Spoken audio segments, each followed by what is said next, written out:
most commonly, the symptoms that women experience that can affect their quality of life are anxiety, the low mood, the mood swings, and often in perimenopause, because the ovaries and the hormones can fluctuate so much, women can end up not really knowing what they're waking up to that day. They can't control their moods. They find it quite frightening, and it can affect them, their family, their workplace, their friends, and I think can be a really difficult time for some people.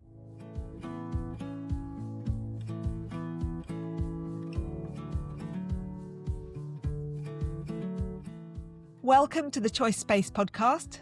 I'm Dr. Lee David, GP, CBT therapist and author. Today we're exploring how supporting body and mind can create better balance during menopause. In this conversation, we're going to explore how biological change, life context and personal responses all come together during menopause, and how different forms of support can work alongside each other to navigate this period of life. I'm delighted to be joined by Dr. Carys Sonnenberg, a GP and menopause specialist with extensive clinical experience in supporting women through the menopause transition. Carys, welcome. Could you introduce yourself and tell us a little about your work in menopause care? Thank you so much for having me today. I'm delighted to join you. I'm Carys Sonnenberg. I've been an NHS GP since 2002, and I run a women's health clinic in my NHS GP practice in Hampshire, where I work. So women's health has been a part of my role for over 20 years. I love the menopause. I did my advanced certificate with the British Menopause Society. I now run a small online private menopause company myself, which I enjoy. And aside from that, I'm also interested in cardiometabolic health, and I am a co-author of a book, Women's Health Made Easy, to be published hopefully this month. Wow, so loads of experience relevant to the topic we're going to be talking about today, Carys. So let's start with some of the basics. So the menopause transition is quite a long period of life. It affects people in different ways. In what ways, in your experience, does it affect some of the emotional side? So maybe mood or sleep? That's a really good question. I think the emotional and mental health symptoms can affect women at midlife and also through their lives for many women who are suffering from hormonal mood changes caused by menstruation, cyclical mood changes. But at midlife, we see anxiety, low mood, irritability and anger outbursts, difficulty concentrating and focusing. We might see symptoms of ADHD getting worse. We also might see people who have diagnosed mental health conditions finding that the symptoms get worse at that time, or even new presentations of mental health conditions can come out of the blue. And people who have significant serious mental health illnesses, for example, schizophrenia, bipolar, can also worsen at this time. But most commonly, the symptoms that women experience that can affect their quality of life significantly are the anxiety, the low mood, the mood swings. And often in perimenopause, because the ovaries and the hormones can fluctuate so much, women can end up not really knowing what they're waking up to that day. They can't control their moods. They find it quite frightening, and it can affect them, their family, their workplace, their friends, and I think can be a really difficult time for some people. So what I'm hearing there is that there's a real mix and quite a wide range of different symptoms, and that these can be new symptoms, or there may be worsening of existing issues. It might then trigger maybe a relapse in an existing problem like significant depression or serious mental illness. And so it feels like there's a whole lot of complexity there, and that can sometimes be quite difficult for women to unpick. What is it? Is it the menopause? Is it something I've had before? Is it that I'm stressed at work? And so it feels quite like there's a lot to try to work out, doesn't it? Yeah, absolutely. And I think it takes a really good, thorough consultation to start from scratch here, really focusing on how that woman is living her life and what stressors she has coming at her every day. What I find helpful now is to say, look, these are the 6 pillars of lifestyle medicine. Please, could you briefly summarize in a minute or two how your life is in relation to these things? Because that gives me such an enormous amount of information to start with. And you also want to be thinking, what is she doing? Where is she turning for support at the moment? Is she turning to alcohol because she wants that lovely calming GABA effect? Is that affecting her sleep? Is she finding it difficult to get to sleep? Is she waking in the night multiple times? Is she talking about family pressures or elderly relatives? Or has she immediately leapt into history of trauma or mental health? Or just listening to that person for 2 minutes can almost change the entire conversation that you have afterwards. And really, those 2 minutes can be invaluable. So it sounds like that would be a useful thing for people to do for themselves as well.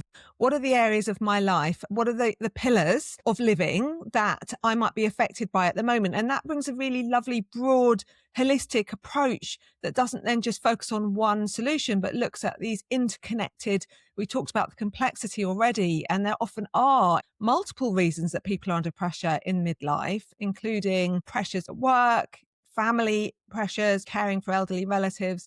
There's a whole lot of issues that women are often holding at that stage in life. So what you're describing there is a way to start to sit down and think, okay, let's try and be a bit more systematic and think about what's affecting me. So could you talk us through what those areas might be if somebody then wanted to do a bit of a check-in about the different areas of life? Yeah, definitely. The things I'm interested in hearing about are your sleep and your exercise, your movement, what sort of exercise you do in the day. I'd like to know about your stress levels, your alcohol intake. I'd like to know whether you're smoking or any toxins that are going into the body. And I'd like to know about your nutrition, your food. So, and you can get a really good idea then about how people are living their lives and what symptoms may be affecting them most. Because a lot of people will struggle along with lots of symptoms, but the minute they stop sleeping, then they really feel shattered and they don't know where to go from there. And then the next question I would ask maybe be, do you think there's one or two things that you could change in your lifestyle that might improve your symptoms? And if that's the case, what do you think would be a good thing to start with? Because we all know Rome wasn't built in a day, and we can't sort of state to people, well, this is the way a perfect life should be led. This isn't the case for us in this life, is it? So maybe it could be a case of having a regular getting up time, not drinking caffeine in the evening. So to help with sleep, or if sleep is a real issue, I might then start to take more of a history about sleep and think, well, are you snoring? Could it be obstructive sleep apnea? Are you getting up every night to go to the toilet a lot? Okay, well, maybe your bladder's really struggling. Have you got genitourinary syndrome of the menopause? So things that would help guide me into what symptoms are affecting the quality of her life and her well-being at that time. Is she turning to alcohol? And I might say, well, why are you drinking that amount? Did you know actually that alcohol can affect your sleep? Do you know how many units are in a bottle of wine? And actually for them, getting to the end of the day, having that glass of wine, gin and tonic, makes them relax. So is that why they're drinking? Could there be other things that we could give you that are healthy choices to relax? A lot of empathy going, I completely understand why you're doing that. So shall we think about some ways that give you that calm that isn't going to be alcohol, but a more healthy choice, something which can relax you a little more, and getting them to reflect on their choices? Because sometimes when you're in the middle of it all, you're overwhelmed, you don't know where to turn, you probably haven't really thought about anything clearly, and you make choices because you haven't thought about them, you just do them. And actually taking time to reflect. When I get my patients to write down in my private clinic their lifestyle in detail, some of them complain bitterly, this is just too detailed, it's taking me too long. But I was like, this is the core of the whole consultation. If I can't understand you, how you are, then I'm not going to give you the best care, because I'll be missing a big chunk of what might be really helpful for you to try and work on. And I find it really, really helpful. Yeah, and I think it's interesting because it sort of reflects how we do a lot on autopilot. I think that we fall into patterns of coping with stressors, pressures, symptoms. It could be a combination of all of those things, and mood symptoms as well. And we have a default set of coping strategies. And it is very understandable that we turn to ways to try and cope in the short term. Sometimes we get into that habit where we just turn to it automatically when it is perhaps got some long-term challenges and problems. And so that level of detail, it kind of encourages us to be more present, be a bit more mindful about the choices we're making on a day-to-day basis. And this is the choice-based podcast. And I think unless we've got that awareness of what choices I'm actually making in real time, so I'm a bit more present, I'm a bit more aware. I've got home from work, I'm feeling really tired, I'm feeling very stressed, and I was quite embarrassed. Perhaps I had a hot flush at work today, and my urge is I just want to reach for the bottle of wine.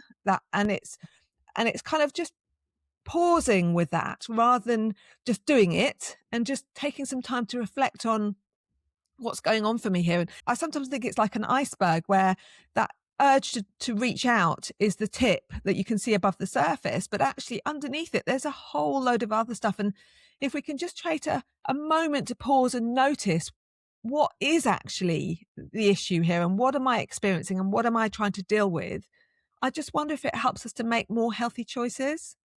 Yeah, I completely agree with you. There's always so much more to the choice in the end, isn't there? And there's a portion of women feel guilty. They feel that they're to blame for making those choices, but they can't help it and they don't know where to turn. They don't really know what else could be helpful. And sometimes stopping something seems enormous. It seems like a mountain to climb, doesn't it? So a huge thing. I'll never be able to do it. I've been doing this for a long time, but maybe even just trying to reduce or stopping just for 2 or 3 days and then reflecting, how do I feel now? So I might think, oh, well, I'd really enjoy a glass of wine, but actually for me, I'm not going to sleep well. I might have palpitations in the night. Then I'll feel really tired tomorrow. And I really want to have a great day tomorrow. So actually, that glass of wine has got consequences to it for me. So I am going to choose something else. And something like, there are so many lovely non-alcoholic drinks, aren't there? Gingery, spicy ones that are a treat. You can have them in a lovely glass with an umbrella in it or something if you want to feel calm. It's making an active choice that because you know that some of the choices you might be making have consequences that you don't like. And can we go back a little bit to think about, Carys, what are some of the biological changes during the menopause that might underpin some of the emotional symptoms and physical symptoms, and how they all join up to have that impact that can be quite significant and really have an effect on people's lives and well-being? Yes, definitely. So I say to my patients, we're born with, say, 2 to 3 million eggs. When we get to puberty, we have 200 to 300,000 eggs. So we've lost a lot. And then during our lifetime, we harvest some eggs each month. One of them or more will be ovulated. Some of them will make estrogen, and some of them will make testosterone, and one of them will, after ovulation, make your progesterone each month. And that the hormone levels vary through the month. And then you get to late 30s, and there seems to be an acceleration of egg loss at that time towards the menopause, where you have very few eggs left. And then there's not enough eggs to make estrogen. And therefore, there's no ovulation and everything stops and hormone levels remain low. But during the perimenopause, that time running up to the menopause, the fluctuations of estrogen can be extreme. So really high, really low. Some people have a level of estrogen that remains high and then they fall off a cliff and it goes very, very low suddenly. Other people have a gradual decline. Some people are high and low like a yo-yo. Some people's ovarian function is okay some months and then they don't ovulate, and then they may have that very long anovulatory bleed or have a pause in their bleeding. So everyone is a little bit different. But because estrogen has an effect in the body, as does progesterone, and testosterone, we see a gradual decline from the age of 20 to the age of 60 being its lowest, and it might increase slightly. So there's not a huge change in level of testosterone at menopause, but estrogen can be all over the place, and we're all a little bit different with how it happens. And we're now, as the Royal College of Psychiatry's recent statement stated, that we're seeing that the neurosteroid effects of sex hormones are actually poorly understood, and we need more information about it. But we do know that estrogen can affect serotonin levels, which then ongoing affects melatonin levels, and that it can affect dopamine levels. So we can see our brain neurotransmitters can be significantly affected by the changing fluctuation, high, low levels of estrogen, and also the progesterone not being produced each month. Progesterone can be, for some women, a lovely calming, reducing anxiety, helping aid sleep type of hormone, whereas we definitely know for others, it is the opposite. We have those 150 symptoms of premenstrual syndrome, PMDD, premenstrual exacerbation, where women find that hormone just intolerable, and it affects their quality of life. So we know that these hormones do have effects on the brain, the neurotransmitters. I did some training in nutrigenomics, and it talks about how you start with your amino acid and you want that tryptophan to go down to be made into serotonin and then consequently into melatonin. But if you're stressed, it steals the tryptophan away to another pathway. Therefore, you're maybe not getting as much of it to make your serotonin. That there are other things implicated in making serotonin other than estrogen. So things like iron, vitamin D, and B vitamins. Really important that people look at food as being nutrition to their body to help support them to make those neurotransmitters, which can be part of some of the healing journey and the way that you can nourish your body and support it to get better. But yeah, I think there's 25% of women don't have any symptoms, and then 75% of women do. 25% of those women will have significant symptoms, and often the mental health symptoms are the ones that affect their quality of life the most. Again, hearing there's a real range, and the hormones are very impactful, but they can affect different women in very different ways. So some may be very sensitive to some hormones like progesterone, others may be less so. Some people have no symptoms during the menopause. A quarter of women will have severe symptoms, a quarter won't have any. So it does really highlight that diversity in how we need to take an individualized approach to looking at the unique person as a unique individual. How can I maximize my well-being, and what do I need to do? Because even if I'm not having physical symptoms, maybe I've got lots of life stressors, which mean that I'm still becoming very stressed and low, perhaps. And so it's not just about the hormones, but the hormones have a big effect. And what I'm also hearing there is there's a link between the hormones, the female hormones, so estrogen and progesterone, and then neurochemicals, so things like serotonin, which we know is linked to mood, melatonin, which we know is linked to sleep. And so there's these complex pathways and interactions between hormones and then our mental health. So it feels like there's a lot there, doesn't it?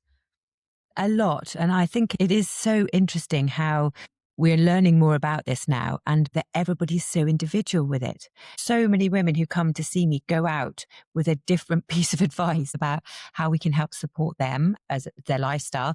And if they want to take hormone replacement therapy or combined hormonal contraception, or even progesterone only contraception to help suppress the ovarian cycle during perimenopause, can be really helpful, because for some people that fluctuation of hormones leaves them all over the place, and actually a different approach at different times of menopause, perimenopause, postmenopause, with doses being different, with absorption of hormones being different for each woman through their skin or orally. The question about, well, what level do I need to be at if I'm taking hormones? What level is going to be best for me? And discussion that some women have really well-controlled symptoms with levels that are low, others need higher levels. So we're just all, I think your individual approach there is just absolutely spot on. We need time to listen to women. We need to be able to hear them, and we need to also listen to what's important for them, because they have of choice into where they want to live their lives, which trajectory they want to look at when they're taking, what they're able to do if they're making changes. And we need to really be mindful that that's not the same for everyone. What I'm hearing there is that when you think about how to navigate the menopause in a positive way for an individual person, we might need to look at lots of different areas and then work out for that individual what feels most relevant. So we're perhaps looking at maybe treatments for menopause symptoms directly. So things like hormone replacement therapy, HRT, may well play a role there. And we'll perhaps just come to that in a moment. This is the Choice Pause, a short tool you'll hear in every episode, drawn from my books and therapy practice. Each time, it offers a different way to pause, notice, and choose your next step. Today's pause is for moments of physical discomfort. Take a slow breath in and a longer breath out. Let your shoulders soften, unclench your jaw. Allow your hands to rest. Sometimes the body brings uncomfortable sensations. Perhaps a hot flush, a racing heart, or a wave of discomfort. In these moments, the natural urge is to tense or try to push the feeling away. Instead, see if you can pause. Take another slow breath and allow your attention to widen. Notice your feet on the floor. the support beneath you, the feeling of the breath leaving your body with a slow sigh exhale. Quietly acknowledge this is uncomfortable right now. You're not trying to make the sensation disappear, just allowing a little space while it passes. Take one more slow breath. Then gently bring your attention back to what matters in this moment. The conversation you're having, the task in front of you, or the person sitting beside you. Even when the body brings difficult sensations, you can pause, steady yourself, and re-engage with what matters most. Well, you've talked a bit about lifestyle. Also, there may be something around how we manage stress, how we approach sleep, how we cope when we're feeling anxious, what we do when we get a hot flush and our behaviour around that. So there's the emotion, behaviour, thought link, which I think is focused on in menopause specific cognitive behavioural therapy, which is also got evidence and is recommended by NICE, for example, as an approach that can be used when women are wanting to explore that side. So again, it feels like this very multifactorial approach. Can we talk through some of those areas? What do you see as the role of hormones and HRT around well-being for women? So I think if we're looking at approaching how to help somebody feel better and improve their symptoms, we need to look at lifestyle, and potentially, if we are able to, if there's no contraindications and the woman wants to take hormonal treatment, we are looking at adding that in, and they can work really well together. So if we were looking at hormone replacement therapy, we'd be talking now about people who go through a time of menopause between the ages of 45 and 55, which we would call a naturally timed menopause. In this country, average age being 51, 45 to 55 being around the norm, but early menopause being 40 to 45, and premature ovarian insufficiency being under the age of 40. And those so POI, premature ovarian insufficiency, and early menopause are not necessarily what I'm talking about when I say these things. But if we're looking at women above the age of 45, you can offer hormone replacement therapy. Does every woman need to take it? If they don't have any symptoms, no, they don't need to take it. There's a great discussion at the moment about fear of missing out. Do we have to take hormone replacement therapy for cardiovascular benefit? Do we have to take it in order to avoid fracturing a bone later? So there's a lot of anxiety about it. Some people really want to take it. Other people just definitely don't want to take it. But you can start it in perimenopause. You don't have to have stopped your periods. Usually I would start slow because I find that women take time to get used to the dose, and we let them settle on the hormones for 6 to 12 weeks before we might consider a dose change. People respond so differently. Some people could take an oral tablet. It's the best thing ever. It's the easiest thing. Other people want to take it through the skin. Maybe there's risk factors for blood clot, and that would be the safest way for them to take it. So we can offer them a gel or a patch or a spray. And then if necessary, we add in progesterone, either cyclically or we add it in continuously, depending on whether they're starting HRT in perimenopause or they're taking it a year after their last menstrual period. We can talk about the regimes, and then we can just optimize the dose. But we've also got to have the lifestyle factors in there as well. And it can take time, sometimes years, to get to the right place. I always say to women, this is like a stormy journey. You can't get out of the storm, but you can calm the waters in lots of ways.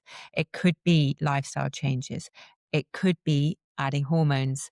CBT, cognitive behavioral therapy, is of real benefit. I've done the British Menopause Society course, and I think all of us should know these skills. I think the more tools we have in our toolkit, the better.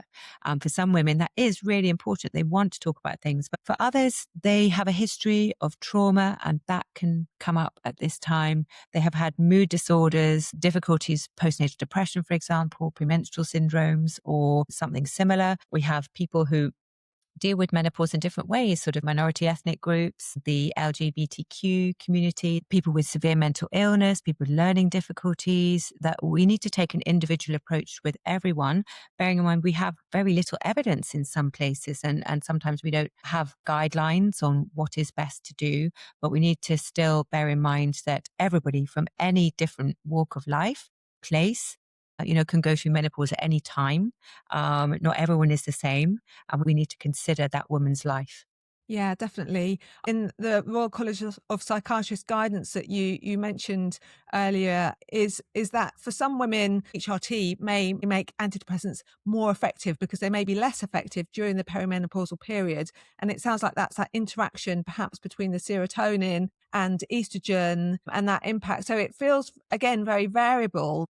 I always talk about a two tracks approach where we think about physical health and physical health treatments alongside mental health and well-being and lifestyle and the broader, perhaps CBT based treatments.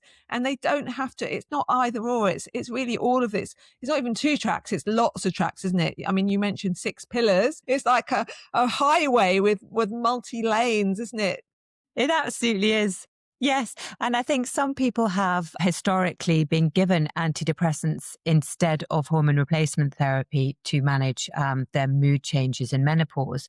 But and they have got a bit of a bad press now, aren't they? Like we shouldn't be using them at all. But actually, that's simply not the case, because some people find they don't tolerate hormone replacement therapy well, or actually they need to have hormone replacement therapy and an antidepressant. Or maybe they've been on, as we know, a lot of our patients are, antidepressants for years.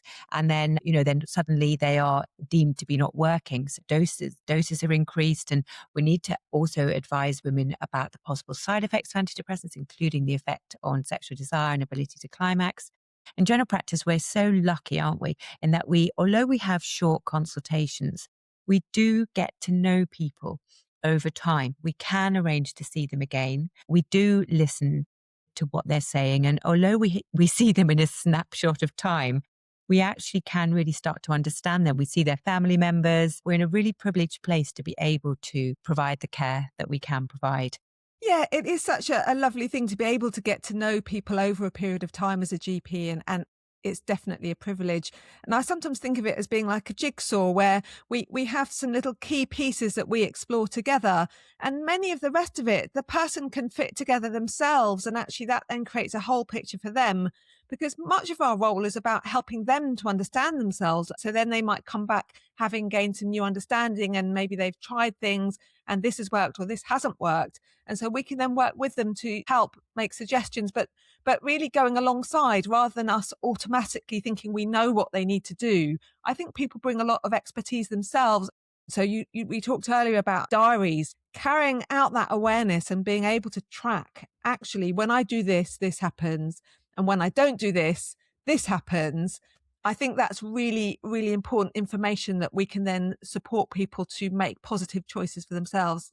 I absolutely agree. And I love the fact that we live in a world where there is access to information on the internet. I also don't love that.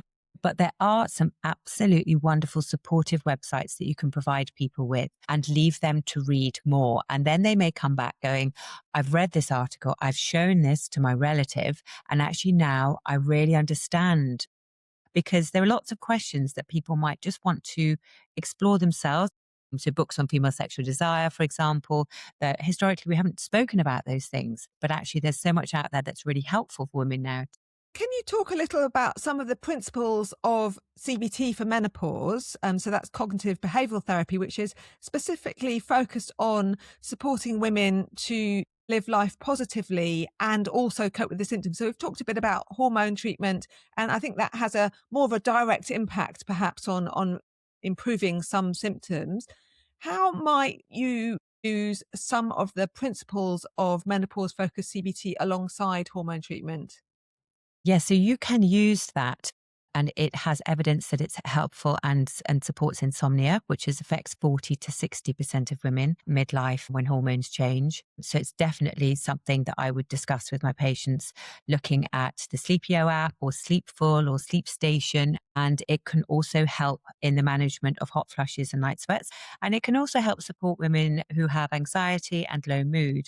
So you're looking with CBT is what happens to you, how do you feel about it, and how might that affect your behavior? So for example, if you are to be having a hot flush and you are in a meeting, you're presenting, suddenly you feel like your face is as red as anything, you're flushing, you feel you want to take your top off. You feel like everyone's looking at you. So you can deal with that in a number of ways. So you could think, well, goodness, I can't carry on. I've got to leave the room. And you might leave the room, maybe go to the toilet, cry, think, oh, I can't do this, stop work because you think nothing's helping. I'm so stressed. I can't cope with this anymore. That's it. I can't work. I'm going to stop. So CBT might change your thought process, and that therefore could get you to look at how you're thinking and to look at how you're behaving and think, well, maybe I can behave in a different way here. I'm having this hot flush. Maybe I can think, well, okay, it's a normal thing. I'm having a hot flush. This is a normal event for a perimenopausal, menopausal woman. It's going to go soon. I am going to be fine. I don't even think anyone's really noticed. Or if they have, you can just say, I'm so sorry.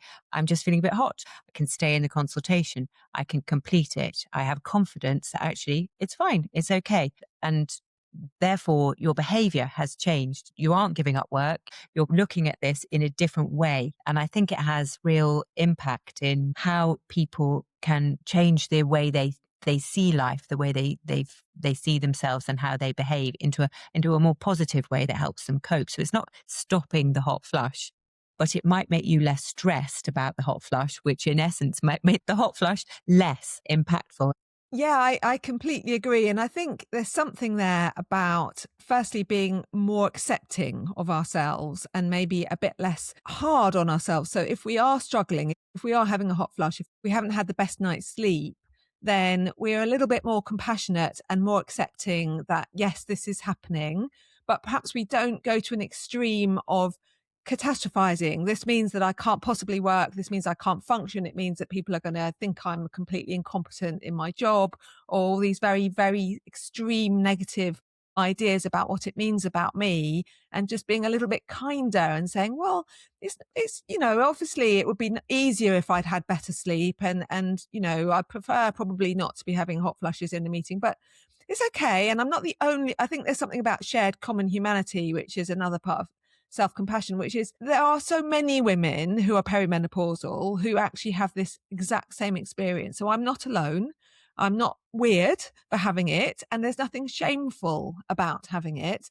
And so if we can be a little bit kinder and more accepting and then compassionate, then I think, as you say, the anxiety goes down. We feel a bit more grounded and settled. And then I think we're more able to handle some of the challenges that may come up in day-to-day life.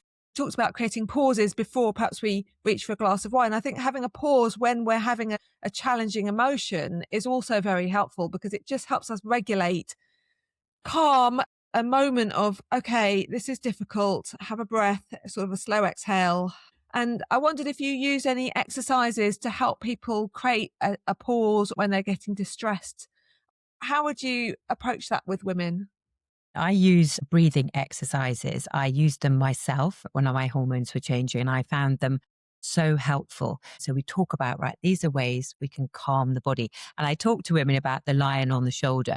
So I'm saying, imagine you have a lion on your shoulder. You don't know when it's going to take that chunk. So your blood pressure is up, your breathing rate is up, your blood sugar is up, ready to fight the lion or run away. You're hypervigilant. So are you going to sleep well in that state with the lion here or not? And that lion could be your email, your, argument with so-and-so, something in life. And then they can visualize the stress and what's actually physiologically happening to their body. And we say, well, take the lion away. You've fought it or you've run. You're back at the campfire. You're in the savannah. You're surrounded by people. You're sitting calmly. Your blood pressure's gone down. You're not worried. There are lookouts. You're not hypervigilant. Your respiratory rates come down. Your blood sugars come down. You are in a state of rest. And that's how you're going to sleep well. So you can use then your breathing slowly in and out, making your breath out longer, breathing through your nose. And if you practice it before you're in the situation of anxiety, then it sort of comes in as a natural type of behavior that you think, okay, I'm starting to feel a little bit worried now.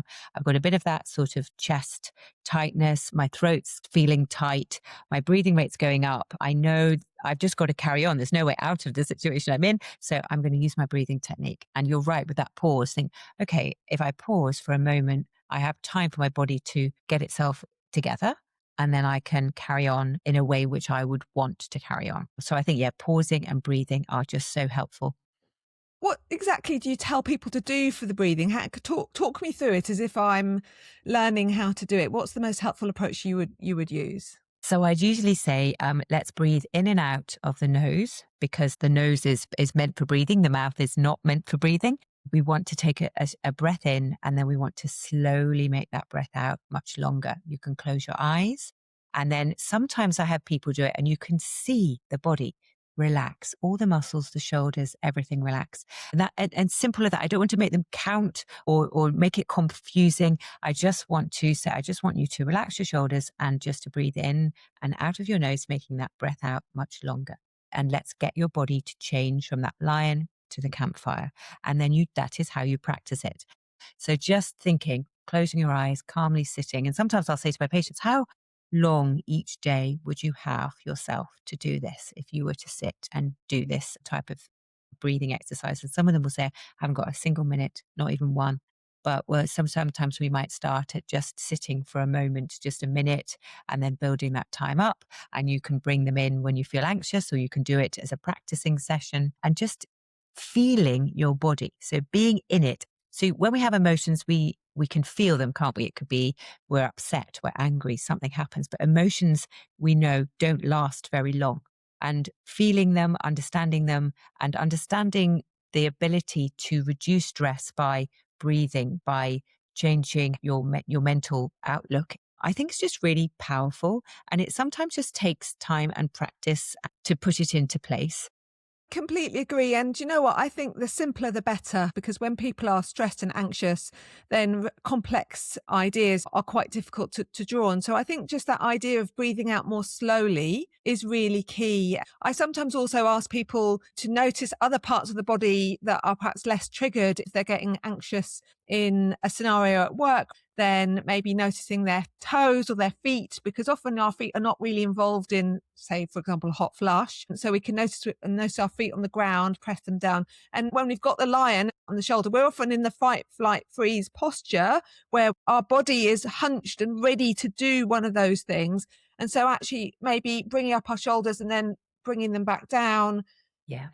as we breathe out, maybe sort of grounding ourselves, creating that strong posture where we've got a long neck and back and we're pushing our feet into the ground or our seat into the chair. Maybe having a sip of water and just noticing the cool of the glass as we pick it up and drinking very, very slowly and just taking a moment. And I think, as you say, it doesn't have to take a long time. I think sometimes even 10 seconds to just create a micro pause before we respond automatically might be enough to break the cycle of whatever stress cycle that we've got into. And so I think it is just about pausing. So just wanted to finish a little bit about lifestyle. Could you just tell us a little bit about how nutrition might have an impact on the mental health or well-being of women navigating the menopause transition? Yes, definitely. So people's diets vary enormously, don't they? And sometimes I would talk to one of my colleagues at work. I spoke to her and I said, have you had any protein today? And she's like, no, none, not a single thing. So I was going, well, how are you going to make your serotonin? Where's your tryptophan coming from? How are you going to make your serotonin? You know, we have essential amino acids. We can make some from our body. We need to eat some. And I think realizing how different we all are and how different people's lives are. And you can't assume, somebody told me that they were a vegetarian. You might assume that they're eating lots of vegetables, but actually what that meant was they were eating bagels and jam and no meat. So the people's food and nutrition intake is just so different, and they can lack the ability to make the neurotransmitters because they're just not giving themselves. And it really taught me the importance of that. It feels like there are some principles there around the idea that our nutrition has a direct impact on creating the building blocks for hormones and for other neurotransmitters like serotonin, which are actually fundamental for our well-being. And so we can start to understand more about the fact that actually not just how many calories am I eating, but what is my diet involving can have a genuine impact on my mood, anxiety levels, how I respond to stress, how I sleep. And so that feels really important. So could you just give us some ideas about what kind of nutrition is likely to be helpful for well-being through the menopause? Yes, I mean, I think as we know, there's not one diet that suits everybody, and we all eat in different ways. And we have historically eaten in different ways. We've been shown different things by our parents. But I think looking at your diet and thinking about what is my plate like? Where are my macronutrients? So, my carbohydrates giving me energy. Have I got enough protein? Have I got enough healthy fats? And then looking at your wide range of fruits and vegetables that give you the vitamins and minerals you need, and also the fiber, the hydration. So we're looking at so many different types of things, but I think many people aren't knowledgeable about the balance of how to eat well. Lots of people, I'm sure they will tell you they don't like to eat vegetables or fruit. They won't touch them. So I show them a flow chart of making tryptophan down to serotonin, down to melatonin. And I say, look, you see these things that are involved in this journey. It's the B vitamins, your vitamin D, your iron, your estrogen. These are supporting that amino acid that you've eaten to be made into these hormones. It's not all just about the estrogen in this journey. It's about the nutrition, and your food that you're eating isn't just to stretch your tummy and make it full. It is to nourish your body with all the little things that you need. Nutrition is really important. And if we're not eating enough of the things that we really need, B vitamins, folate, vitamin B12, or not even absorbing that, then that's going to significantly affect our bodies. I would love to see more being done in this area to help support people as a whole, because I think that this is really important. What we put into our bodies is vitally important. We haven't even touched on gut health, but again, that's another huge area. So it's been such a wide-ranging and interesting conversation. And I think what I'm going to take from it is that complexity and how we can't simplify the discussion, and how it's really important to pause and look at these wide-ranging factors that can affect our physical and our emotional health, our well-being, and our ability to cope with the stresses that life might throw at us at a complex period of life. So thank you so much. And just to finish, we always do a choice-based takeaway. So what might be one small choice that someone listening could make over the next few weeks that might support their well-being during menopause? Well, my own personal choice is walking in nature. So getting out, if you can, at some point through the day, to have that time next to something green. So, or even just they've shown looking at a picture of a beautiful field or something like that has benefit effect. And spending time with nature and spending time with animals, those are calming. People who've got pets, animals, know how lovely it is just to spend time with them, and spending that time every day enjoying just a few moments doing something outside. I love that. And we haven't really had a chance to talk a lot about exercise or physical activity today. I know that it's really important, and I know that it's something that you promote a lot. So I would absolutely agree that finding ways to move our bodies in healthy ways, it's likely to lift our mood. It can help us cope with symptoms. It has so many positive benefits, and it can connect socially with people. It can help us manage stress. So there's so many good reasons. I think I'd build on that and say, maybe keep a track what we've talked about. Start just noticing a little bit about some of the habits that we might have fallen into that are coping with difficult symptoms that might not be working so well for us. And then just look at swapping them out. So maybe it's scrolling on our phones, or maybe it's we're avoiding doing something which really is quite important. And then it's just putting in place little micro changes that start to help build confidence, with the focus on moving life back towards being meaningful and purposeful, even if that means we need to put our symptoms in the backpack for a little while until they're fully resolved.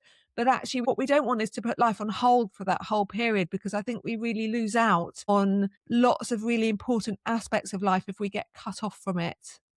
Yeah. I agree. I completely agree. There's so much that we can do to help. And also thinking Rome wasn't built in a day. We have time, and we can make some choices and try things out and think, did that work? Was that helpful? If it was, we can carry on, and then we can start to add the next little thing in. Lovely. Thank you. Thanks for listening to the Choice Space podcast. I hope this conversation has offered a little more room to pause and find your own way forward. We've linked all the ways you can connect with Carys in the show notes. If today's episode has been helpful, please follow, download, and share with someone else who might find the space helpful as well. This episode was edited by Elle Dixon.